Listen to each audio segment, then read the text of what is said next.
Welcome back for part two of lesson one, starting right where we left off, getting to see God's dealings with Abram and his descendants.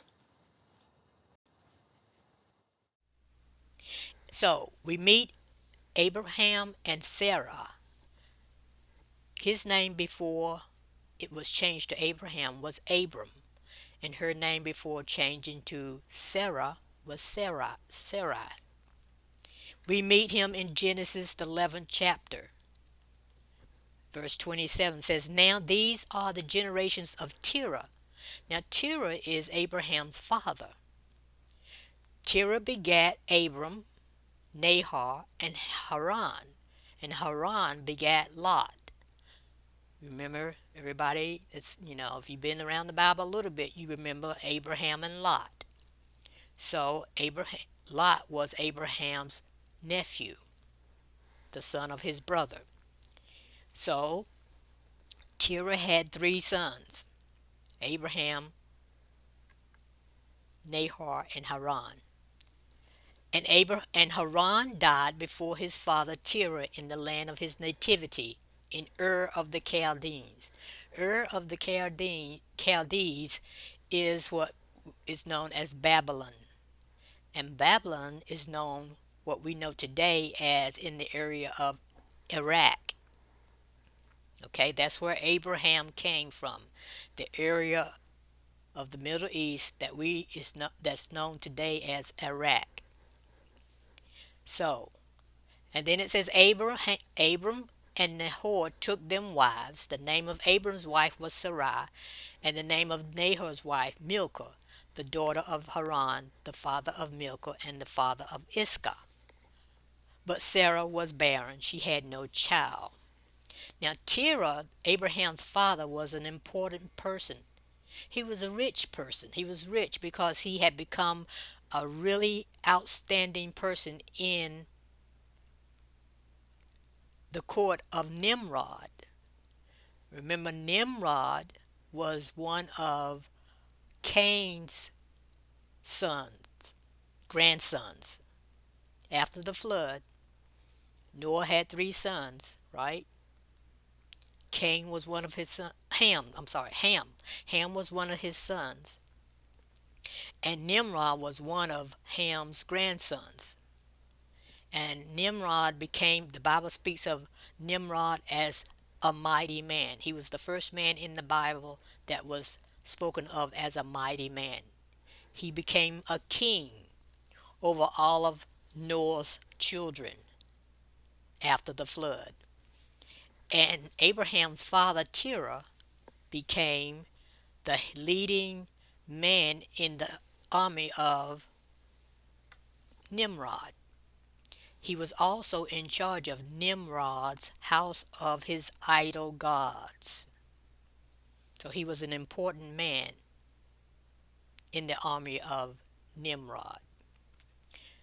But Abraham did not worship idol gods, and he talked to his dad about worshiping idols that couldn't hear, speak, or do anything to help him. Then in chapter 12 of Genesis, God begins to speak to Abraham. And God said to Abraham, Now the Lord has said to Abraham, Get thee out of thy country, and from thy kindred, and from thy father's house, into a land that I will show thee. And I will make thee a great nation, and I will bless thee, and make thy name great, and thou shalt be a blessing. And I will bless them that bless thee, and curse him that curses thee. And in thee shall all families of the earth be blessed. So first, God finds Abraham in the land of his birth, in Iraq, in Babylon, Ur of the Chaldees. And then he starts talking to him in in chapter 12. He begins to speak to him, right? He starts to make promises to him.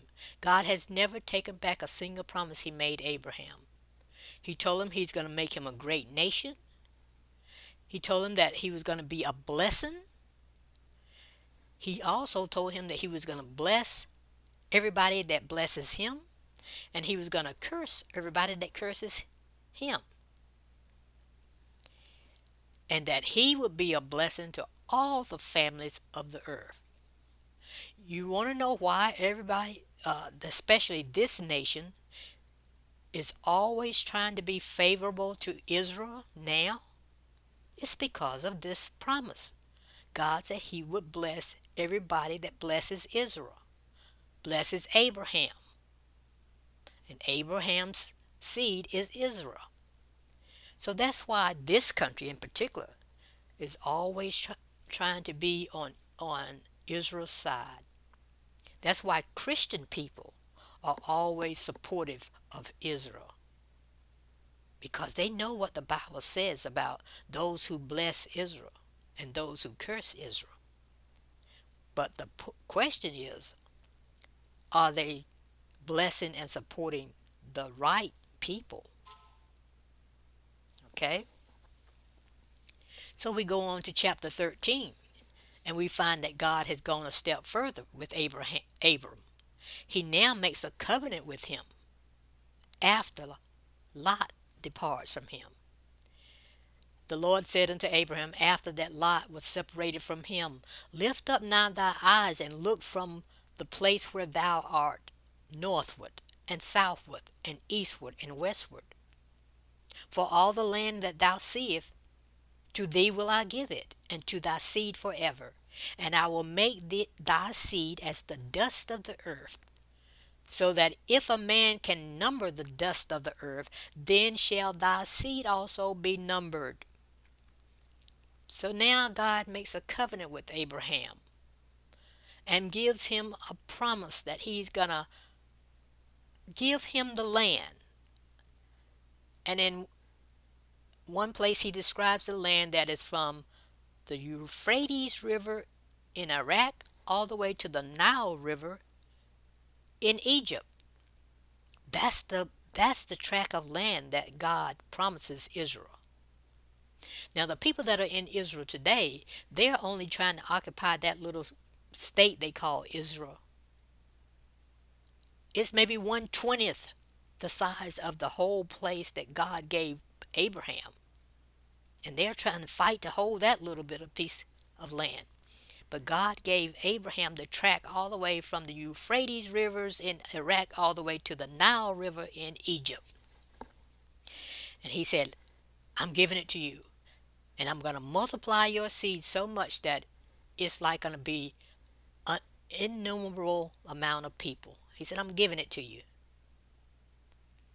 So when I read that about how the number of people that God is going to give to Abraham, it brought the question to my mind. I know that prophecy is not fulfilled completely yet about the number of his seed, but just thinking about where are we today, do you feel that there are so many Jews, the people that are over there in the land today, do you feel that there are so many of them in the world right now that they can't really be numbered correctly? How many of them do you think is in the world today? Well, according to the Jewish Virtual Library, the 2023 world Jewish population was approximately 16,783,000. 16 million. And then listen to this other statistic. Only about 4 countries have more than 1 million Jews in it. Okay, 16 millions of them in all, and only 4 countries have more than 1 million Jews in it. But then here's the kicker, the last statistic. The U.S. and Israel each have about 7 million Jews in them. So the U.S. has about 7 million Jews here, and Israel has 7 million Jews. Well, that's 14 million of the 16 million in 2 places. That's a red star. And red is not good. Red is a stop sign. That's 14 million in 2 places. Now, we just read the scriptures saying that God said he was going to collect his chosen people from all over the world, from the four corners of the earth, of the world. And here we are with the Jews that are, you know, all of them are in basically two countries, Israel and the United States. And so that means half of them are already in the place where he said that he's going to take them back to, in Israel, and the other half is over here in the United States. So basically, God just got to go to one place to get them and take them back. Well, that makes a contradictory a contradiction of the scriptures. If God is only going to have to basically go to one country to get Israel back to his homeland, uh, something's not right. That's a red flag. That's a red star. Okay, well, let's look at the black population. How many black people do you think are in the world today? According to the worldpopulation.com, now I didn't use the same source because worldpopulation.com had less Jews in the world than the Jewish Virtual Library had. So I wanted to use the source that had the largest number. So Jewish Virtual Library had 16 million Jews versus world population had less than 16 million Jews in the world. So I use Jewish Virtual Library for the Jews, but I'm using world population for the black people. So according to worldpopulation.com, there are over approximately 1.2 billion black people in the world. And they say those are strictly of sub-Sahara descent. And what do they mean by that? Look at the map here. Sub-Sahara descent. That means people that came from all these countries that are red in Africa, that map of Africa. These are countries that are below the Sahara Desert. The Sahara Desert falls right around the top of these red countries.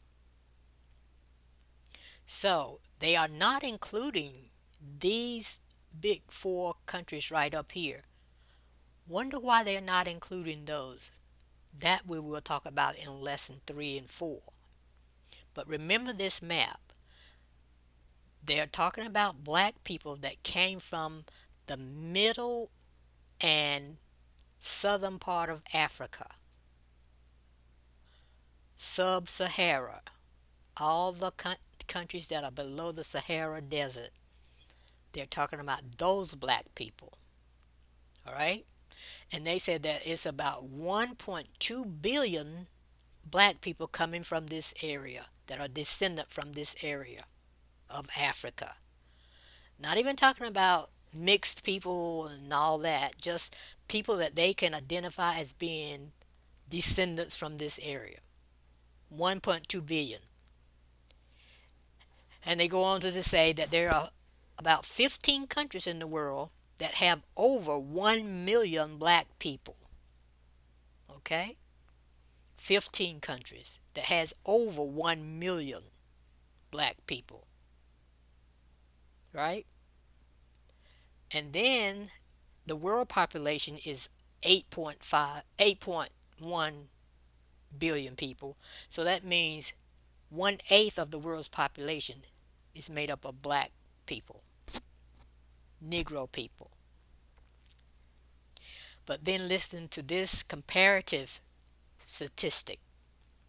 There are approximately 118 million or 72% more black or Negro people in the world than Jews right now. 118 million more Negroes or black people or 72% more black people or Negroes in the world than there are Jews. So, as far as numbers so far, these people are falling way short. Well, I'll say way behind these group of people that came from the sub-Sahara parts of Africa. Okay? These people are scattered over much more wide areas of the world than these people. For God to get these people back, they just need to go, he just need to send the angels to America, basically. And he'll have his remnant. Because he said it's going to be only a remnant. He already got half of them already in Israel. The other half is here. All he got to do is send his angels to America and he can probably get the rest of his remnant. For the black folks, he's going to have to go send his angels to the four corners of the earth to get them out of different nations. Okay? All right. Remember the stars, because we're going to be collecting stars around along the way. So, when did we first get the word Hebrew used? When did Abraham first become a Hebrew?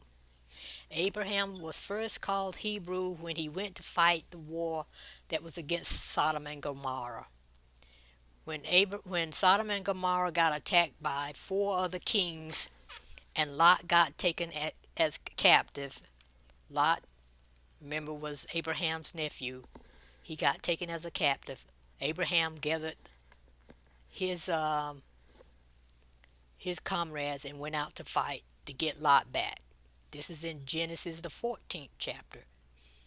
And it says, "And they took all the goods of Sodom and Gomorrah and all their victuals and went their way." These are the four kings. And then they took Lot, Abraham's brother's son, who dwelt in Sodom, and his goods, and departed. And there came one that had escaped and told Abram the Hebrew. First time the word Hebrew appears in the Bible. For he dwelt in the plain of Mamre, the Amorite, brother of Eshcol and brother of Aner, and these were the confederate with Abraham. So Abraham got with these fellows, Amorites, and went to fight against those kings that came and took Sodom and Gomorrah. So he was called the Hebrew. Why was he called the Hebrew? The word Hebrew means one from beyond. Beyond what? The Euphrates River. Remember, Abraham came from where? Ur of the Chaldees, which was over here in Babylon. The Euphrates River runs here. So he was one from beyond. It was known that Abraham came from beyond the Euphrates River. And that's how he got the name of Hebrew. One from beyond the river, the Euphrates River. Okay? So that's how the term Hebrew got coined. We will also study how the word Jew got coined later. All right? So then God goes on and in chapter 15, he confirms the covenant. In chapter 15, "And he brought him forth abroad, Abram, and said, Look now toward heaven, and tell the stars, if thou be able to number them. And he said to him, So shall thy seed be." God is always telling Abraham, you're going to have this large, large family of people. You're going to be a big nation of people. So shall thy seed be. Believe it, one thing we can't do is have babies. God said we were going to be a large nation. "And he believed in the Lord, and he counted it to him for righteousness. And he said unto Abram, Know of a surety that thy seed shall be a stranger in a land that is not theirs, and shall serve them Serve means slavery, servants, and they shall afflict them for 400 years. Okay, they're going to serve them, they're going to be slaves for them, and they're going to afflict them. Afflict them means to humble them. They're going to um, make them subservient. They're going to make them less than others for 400 years. He tells Abraham this. He said, "But don't you worry, Abraham. You're going to sleep and go to where your people are. You're going to die, Abraham. You're not going to see this, but they're not going to keep my covenant. I'm making this covenant with you, but they are not going to keep it. They're going to go into captivity, be strangers in a land that's not theirs. This land I'm giving you, they're not going to be able to stay in it because they won't keep the covenant that I'm making with you." He said, "But don't you worry. You go on. But I will keep my promise. Every word that I've made with you, I will keep it. But they're going to suffer because of their disobedience." And so God has been true to his word. So the 400 years that they were in slavery in Egypt, the years that they were in slavery in Egypt, I don't think they were the 400 years. I don't believe they were in Egypt long enough to be in slavery for 400 of those years. Um, I have seen and read the calculations for the time the Israelites spent in Egyptian slavery to be from 103 years by the Schofield study system to all the way to 380 years. The book of Jasher, as I was telling you, says that they were 210 years in Egypt altogether. So they definitely could not have been in slavery for 400 years. And the scripture doesn't say they would be enslaved 400 years. It said that they would be enslaved, but that they would be afflicted for 400 years. So even we here in this country were not enslaved for 400 years, but we have been afflicted for 400 years. More than 400, going on ever since 2019 was 400 years. So we're going on a little bit longer than 400 years. So this was an interesting diagram where somebody was trying to figure out how long could they have been in slavery.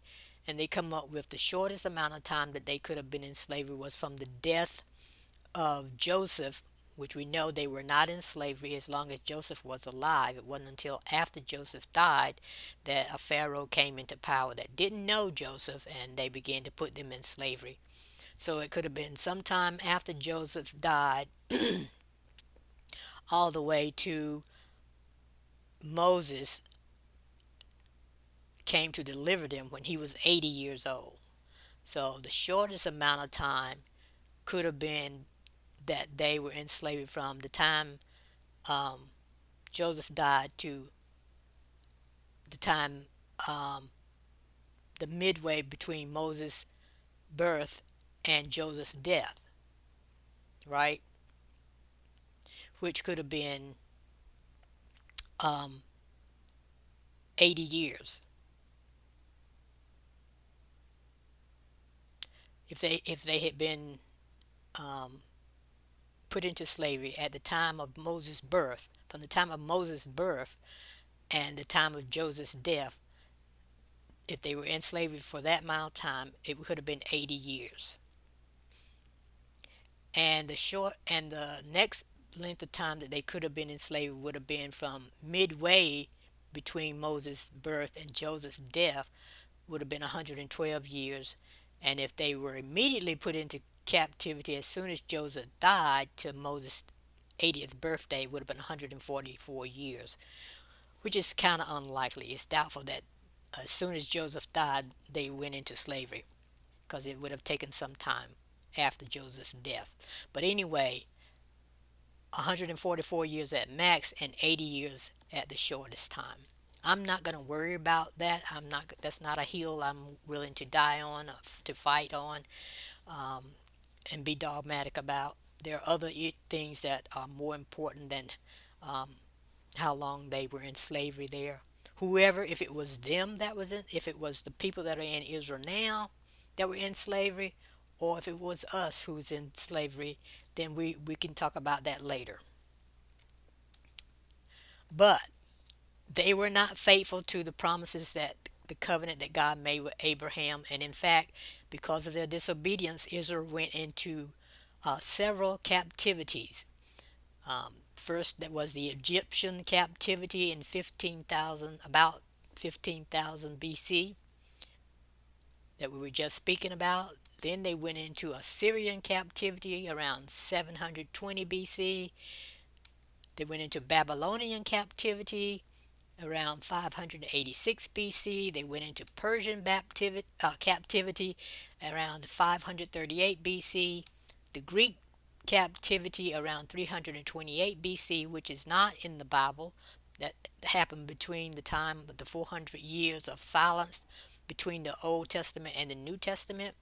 But the apocryphal book of the Maccabees, does talk about that time period, and talks about the wars uh, of the Greek. And I believe if those books had been included in the Bible, um, Alexander the Great would have been in the Bible.